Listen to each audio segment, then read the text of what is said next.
Good evening and welcome to Prime.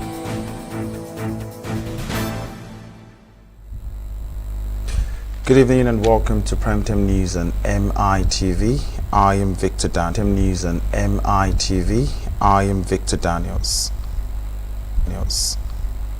In the news, the Minister of the Federal and the Nigerian military reaffirming his dispute involving officials of the Federal Capital Territory administration and some military personnel at a contested land site was not with the military institution but with a private individual who had violated the land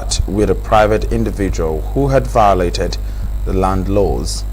He urged Nigerians to always abide by the law and warning that the government will not tolerate any breach of land use regulations. He emphasized that his decisions are guided strictly by legal principles rather than sentiment or emotion, adding that if any genuine issues were ever to arise with the military, there are proper channels through which it will be addressed.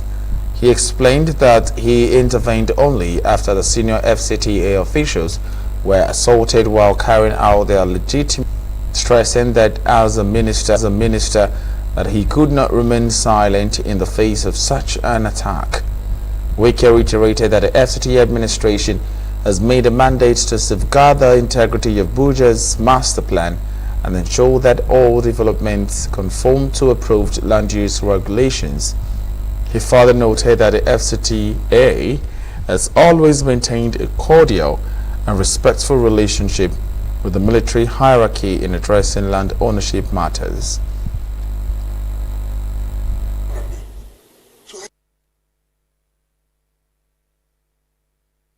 He's still under the authority, under the control.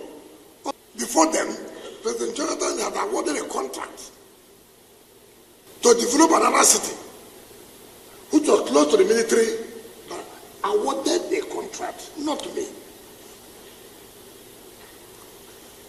A Federal Council presided over by the CNC awarded.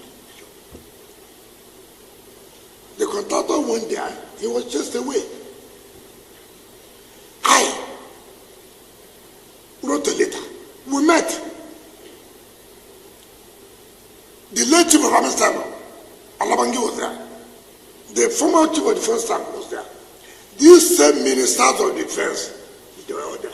We all met. I said, look, it is not good, this government and government. I mean, it's not, let's see how we can resolve this matter. I never one day, I respect the institutions.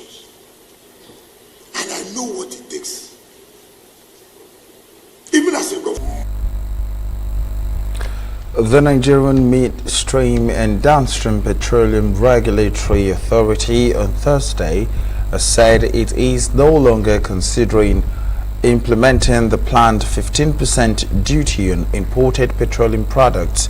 In a statement, the Director of Public Affairs Department announced the development while warning the public to an import tariff on petrol and diesel, a policy expected to imported fuel. Was conveyed in a letter signed by his private secretary, Damilotun Aderemi, following a proposal submitted by the executive chairman of the federal. Local refineries like the more expensive. While intended to boost the local production, it is also expected to increase fuel costs, which could lead to a higher inflation and transportation prices for consumers. The Senate has taken a major step towards overhauling Nigeria's military legal framework and reenact the Armed Forces Act.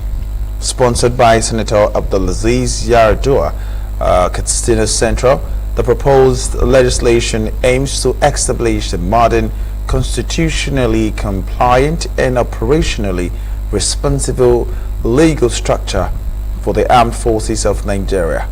During a plenary on Thursday, Senator Yaradua noted that the existing armed forces. He stressed the importance of ensuring the military governance reflects democratic accountability, as described the reforms as long overdue, while Senator Tahir Monguno said the bill was essential to strengthening democratic oversight of the military.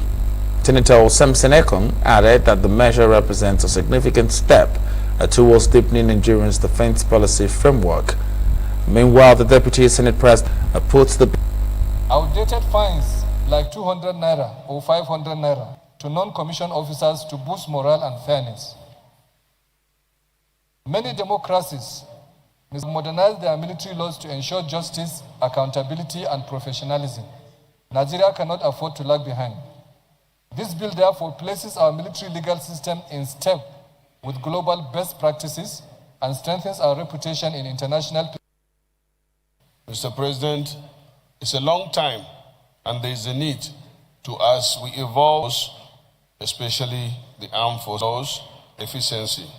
So it also seeks to subject to the command of the commander-in-chief, that is democratically elected president, or in a nutshell, subjects military to the authority of democratically elected institutions so that they cannot be masters of themselves.